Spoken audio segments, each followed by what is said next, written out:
उत्तर प्रदेश कांग्रेस की प्रभारी और राष्ट्रीय महासचिव कांग्रेस पार्टी की प्रियंका गांधी वाड्रा ने लखनऊ में अपना नया आशियाना तलाश लिया है। प्रियंका जल्द ही लखनऊ के खोगली मार्ग स्थित इंदिरा गांधी की दिवंगत मामी शीला कौल के घर पर रहने आएंगी। प्रियंका के करीबी सूत्रों के मुताबिक इस बात की पुष्टि हुई है। कौल के इस घर की मरम्मत और साज सज्जा का काम पूरा हो चुका है। यहाँ पूर्व पीएम जवाहरलाल नेहरू द्वारा लगाया गया पौधा भी मौजूद है और इस घर में महात्मा गांधी भी कई बार आए थे। स्थायी घर न होने से प्रियंका को लखनऊ के होटलों में ही रुकना पड़ता था। दिल्ली के लोटियन जोन में स्थित लोधी स्टेट के सरकारी बंगले केंद्र सरकार ने वापस लेने का पत्र प्रियंका गांधी को भेजा है। केंद्र सरकार का कहना है कि एसपीजी सिक्योरिटी मिलने की वजह से उनको ये बंगला अलॉट किया गया था, लेकिन अब एसपीजी की सुरक्षा वापस ले ली गई है, लिहाजा उनको ये बंगला 1 महीने के भीतर खाली करना पड़ेगा। आपको बताएं कि 1997 से लोधी स्टेट के 35 नंबर बंगले में प्रियंका गांधी रह रही थी।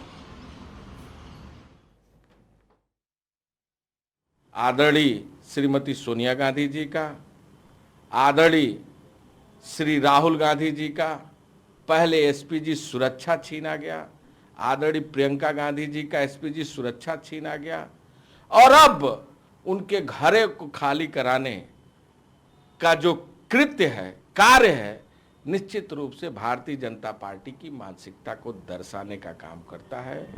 आदरणीय प्रियंका गांधी जी और मजबूती के साथ जनहित के विषय और मुद्दों के लिए संकल्प के साथ आगे बढ़ेंगी, लड़ेंगी। अभी तो ये अंगड़ाई है, आगे और लड़ाई है। रुख सीधे अपने सहयोगी उत्तर प्रदेश की राजधानी लखनऊ, जहां पर प्रियंका गांधी शिफ्ट होने जा रही हैं। चंद्रमणि शुक्ला हमारे साथ में इस वक्त सीधे जुड़ रहे हैं। चंद्रमणि शुक्ला, जाहिर तौर पर सख्ती के साथ में नोटिस में कहा गया है कि इस अवधि के भीतर आप बंगला खाली कर दीजिए। लखनऊ में अब वो शिफ्ट होने जा रही हैं, मगर इसका असर उत्तर प्रदेश की सियासत पर किस तौर पर पड़ता हुआ दिख रहा है? और दूसरा, कांग्रेस का संगठन उत्तर प्रदेश में और कांग्रेस पार्टी किस तौर पर मजबूत होगी, क्या चर्चाएं?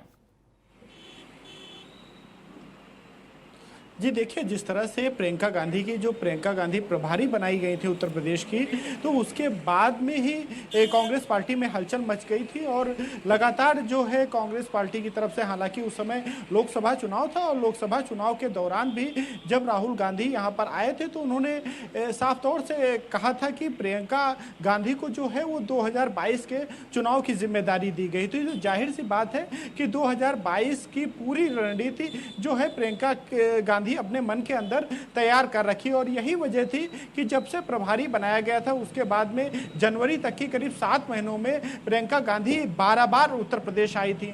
और चाहे हम बात करें सोनभद्र की, चाहे बात करें उन्नाव की, तो जो जमीनी मुद्दे थे उन पर वो सड़कों पर संघर्ष करती नजर आई थी। और फिर लखनऊ में जिस तरह लखनऊ की सड़कों पर वो स्कूटी से सफर करती नजर आई थी, तो जाहिर सी बात है कि उन्होंने अपनी जो राजनीतिक पहुंच है वो दर्शा दी थी। और जाहिर सी बात है, जब प्रियंका गांधी जो वरिष्ठ नेता है कांग्रेस की, नेहरू गांधी परिवार से आती हैं, वो जब इस तरह से सड़कों पर उतरती हैं तो जाहिर सी बात है जो जमीनी कार्यकर्ता है उसके अंदर एक जोश जरूर जगा होगा और उसका संगठन पर भी असर देखने को मिलता है। क्योंकि जिस तरह से अब जो कांग्रेस के प्रदर्शन नजर आ रहे हैं, आप भी देख रहे हैं कि सड़कों पर किस तरह से पेट्रोल या डीजल को लेकर जिस तरह से कांग्रेस एक मजबूत विपक्ष की तरह आ रही है। हालांकि इसके राजनीतिक परिणामों पर अभी अंदाजा लगाना मुश्किल है, क्योंकि थोड़ी जल्दबाजी होगी अभी कुछ कह पाना, तैयारी करना। मगर चंद्रमणि शुक्ला, अभी तक दिल्ली में रहते हुए प्रियंका गांधी वक्तन फौक्तन या जरूरत के हिसाब से लखनऊ जाती रही हैं और वहां पर कार्यक्रमों में